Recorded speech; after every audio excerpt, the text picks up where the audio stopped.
Cristóbal Colón es una figura histórica discutida.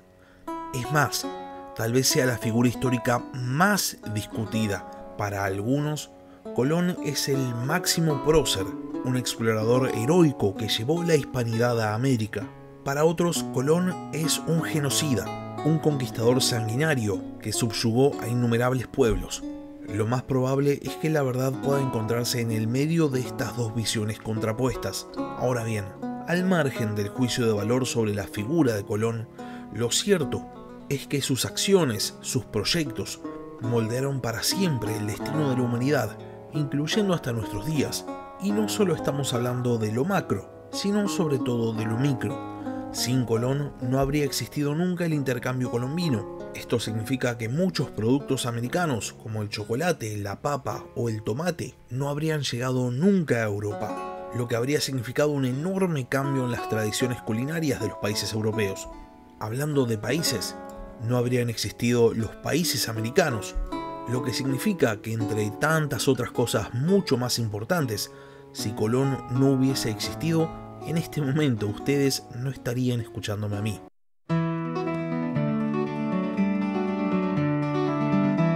Hola a todos, sean bienvenidos al podcast de historia La Barba Roja de Barba Roja.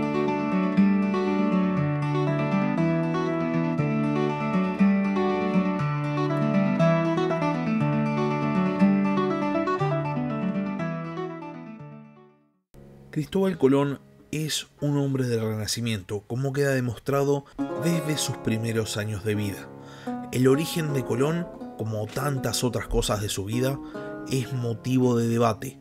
Hay numerosas hipótesis que sitúan el nacimiento de Colón en varias ciudades, sobre todo de la península ibérica, pero la hipótesis más aceptada, lo que se considera como la verdad histórica, es que Cristóbal Colón nace en la República de Génova con el nombre de Cristóforo Colombo. No se sabe prácticamente nada ni de sus primeros años ni de sus orígenes familiares. Colón se encarga de dejar su origen en el misterio. Lo que sí sabemos es que aparentemente la familia de Colón, si bien convertida al cristianismo, era de origen judío sefardí, como lo demuestra un estudio de José Antonio Lorente, emitido en forma de programa en Radio Televisión Española el 12 de octubre del año 2024. Al margen de su historia familiar, Colón nace en el territorio de la República de Génova aproximadamente en el año 1451 y no recibe una buena educación.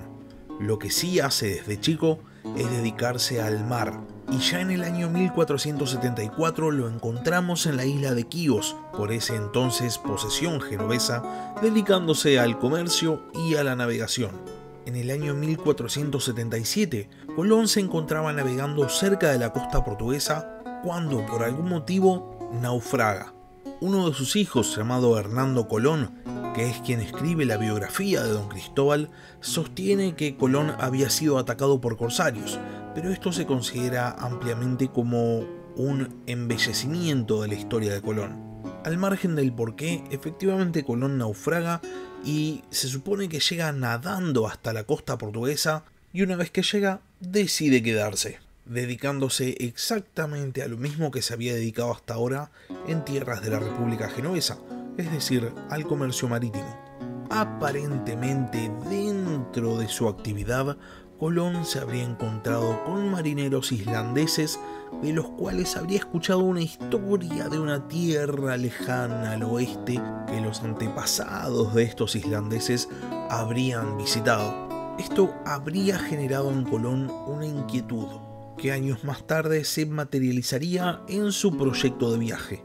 Al margen de si esta historia es cierta o no, Colón en estos tiempos visita muchos territorios que iban más allá del continente europeo, sobre todo territorios portugueses como las islas de Azores y Madeira, estableciéndose por fin en la isla de Porto Santo, cerca de Madeira, donde conoce a su primera esposa llamada Felipa Moniz, con quien se casa en el año 1479 y con quien va a tener a su primer hijo, llamado Diego Colón. Mientras Colón vivía sus primeros años de matrimonio, el mundo europeo estaba cambiando por completo. El Reino de Portugal ya había iniciado la exploración atlántica, dedicando sus esfuerzos por ahora a la costa africana. Mientras tanto, en el Mediterráneo oriental, los otomanos se habían consolidado como la principal potencia del lugar, monopolizando todas las rutas de comercio que iban desde Oriente hacia Europa. Por este motivo, hay muchos exploradores y figuras de la época que se plantean la posibilidad de encontrar una nueva ruta hacia Oriente que no pase por las tierras de los otomanos. Una de estas figuras es lógicamente Colón. Colón consigue una carta escrita por un matemático florentino llamado Paolo dal Pozzo Toscanelli en el año 1474, dirigiéndose al rey de Portugal, en ese entonces Alfonso V. Toscanelli afirmaba en esta carta que era posible llegar a las famosas Islas de las Especias navegando hacia el oeste.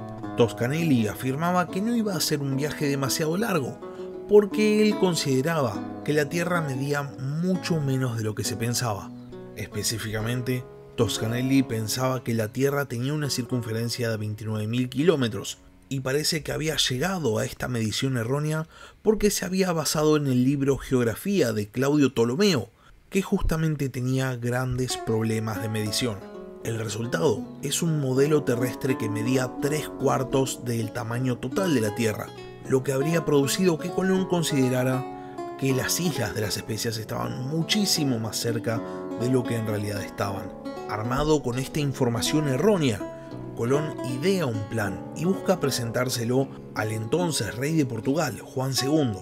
El monarca portugués consulta a sus consejeros a ver qué opinan acerca del plan de Colón, y los consejeros le dicen que el plan está totalmente equivocado, y entonces el reino de Portugal rechaza la propuesta. Parece ser que no era tanto la expedición lo que preocupaba al rey Juan II de Portugal, sino el precio que Colón había puesto, porque después de despachar a Colón, Juan va a financiar varias expediciones que van a volver sin éxito. Ahora bien, en algún momento del año 1484, la esposa de Colón muere y el propio Colón migra a Castilla, llegando al puerto de Palos a fines de 1484. Ahí entabla amistad con dos frailes, llamados Antonio de Marchena y Juan Pérez, a quienes les comenta su plan. Parece que los frailes se entusiasman con la idea de Colón porque se comprometen a llevarle el plan al confesor de la reina Isabel de Castilla, llamado Hernando de Talavera, con el fin de arreglar un encuentro. Con semejantes nombres de su lado, parecía que Colón iba a tener éxito en Castilla. Sin embargo, cuando presenta su plan ante el Real Consejo, recibe un nuevo rechazo.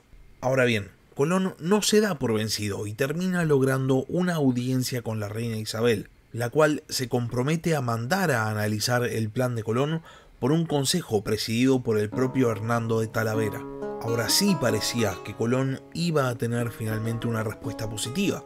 Sin embargo, el consejo termina determinando que el plan de Colón es totalmente imposible. El tema es que a la reina Isabel el plan le había llamado la atención, por lo que le afirma que no lo descartaba completamente. Por esta época, Colón conoce a Beatriz Enríquez de Arana, con quien va a tener su segundo hijo, llamado Hernando Colón. Poco después, Colón viaja a Portugal para buscar a su hijo Diego, que había quedado ahí. En Portugal, Colón contempla la vuelta del explorador Bartolomeu Díaz, que volvía de una expedición al sur de África. Los portugueses se estaban adelantando muchísimo, y entonces, al volver a Castilla, Colón empieza a insistir. Si los castellanos no financiaban este viaje, alguien más lo iba a terminar haciendo. Al final, esto convence a Isabel de Castilla, quien le afirma a Colón que se va a ocupar de su expedición después de la conquista de Granada. Colón llega para negociar el acuerdo con los reyes católicos en diciembre del año 1491, y finalmente, después de meses de negociación, las dos partes llegan a un acuerdo que es publicado en abril de 1492. Los reyes católicos se comprometían a financiar la expedición de Colón, para la cual iban a ordenar la construcción de 2 barcos. Colón se comprometía a imponer el dominio de los reyes católicos en aquella tierra a la cual llegara. Para esto, Isabel y Fernando le confieren a Colón el título de almirante de todos los territorios que descubriese, así como también de virrey. Ambos títulos eran de carácter hereditario, Los dos buques que los reyes católicos iban a entregar a Colón se construyen en el puerto de Palos de la Frontera, siendo la carabela Pinta y la nao Santa María, a las cuales se va a sumar una tercera embarcación, otra carabela llamada La Niña. Los preparativos culminan en tiempo y forma y la expedición termina partiendo el día 3 de agosto, haciendo una primera parada en las Islas Canarias, donde se aprovisionan hasta el día 6 de septiembre.